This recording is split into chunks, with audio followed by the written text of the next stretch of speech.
তো কি করলি তুই মারবো? ভিডিও করলে কে? ভিডিও করলে মানুষ মারে কে?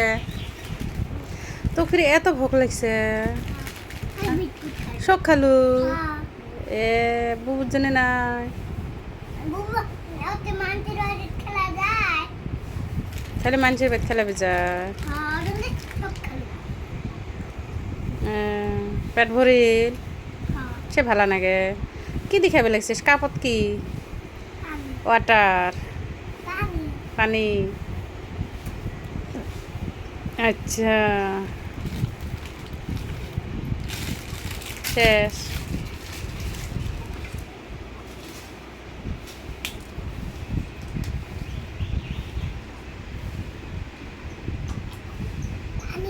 ভিডিও করে না পানির মধ্যে ভিডিও করে না